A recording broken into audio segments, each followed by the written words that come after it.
విజయవాడకు సుజనా చౌదరి పక్కా లోకల్ నాయకుడు అని 30,000 ఓట్ల మెజారిటీతో గెలుపు ఖాయమని నియోజకవర్గ బీజేపీ నేతలు అంటున్నారు. ఓటమి భయంతోనే వైసీపీ నేతలు దుష్ప్రచారం చేస్తున్నారని మండిపడుతున్నారు. పోతిన మహేష్ వైసీపీ నుంచి ప్యాకేజ్ తీసుకొని ఎన్డీఏకు వ్యతిరేకంగా ప్రచారం చేస్తున్నా కూడా ఎవరు నమ్మరన్నారు. ఇక సుజనా చౌదరి నాన్ లోకల్ అని జరుగుతున్న ప్రచారాన్ని వారు ఖండించారు. వైసీపీ నాయకులు ఇష్టానుసారంగా మాట్లాడితే ఊరుకోమని హెచ్చరించారు. అటూరు శ్రీరామ్ గారు, సీనియర్ నాయకులు పోతున్న వెంకటేశ్వరరావు, పోతున్న బేస్ కంటేశ్వర గారు, రాంపల్లి శ్రీనివాస్ గారు, గవర్ శ్రీనివాస్ గారు, అలాగే కేశవరెడ్డి గారు. ఇందాక మా అధ్యక్షులు వారు చెప్పినట్టుగా సుజనా చౌదరి గారి యొక్క ఏదైతే ఎన్నికల ప్రచారం ఉందో 22 డివిజన్లలో సంపూర్ణంగా ఫస్ట్ విడత ప్రచారం జరిగింది.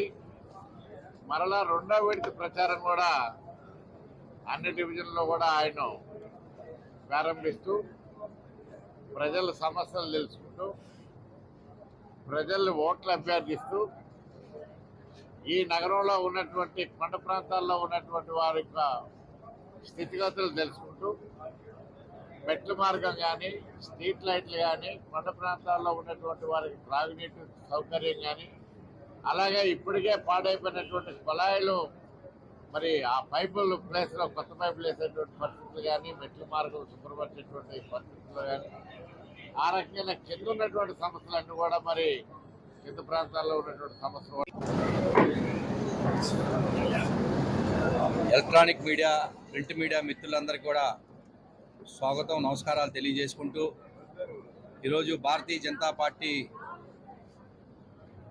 కార్యాలయంలో ప్రెస్ మీట్ పెట్టడం జరిగింది. ఈ యొక్క ప్రెస్ మీట్లో భారతీయ జనతా పార్టీ నాయకులు, మాజీ అమ్మవారి గుడి దేవస్థానం చైర్మన్ పైలా సోమనాయుడు గారు, అదేవిధంగా భారతీయ జనతా పార్టీ నాయకులు పోతిన వెంకటేశ్వరరావు గారు, మరో భారతీయ జనతా పార్టీ నాయకులు పోతిన బేస్ కంటేశ్వరుడు గారు, ప్రముఖ న్యాయవాది తెలుగుదేశం పార్టీ నాయకులు రాంపల్లి శ్రీనివాస్ గారు, తెలుగుదేశం పార్టీ నాయకులు గవర్ శ్రీనివాస్ గారు, పేసా కుట్టి గారు,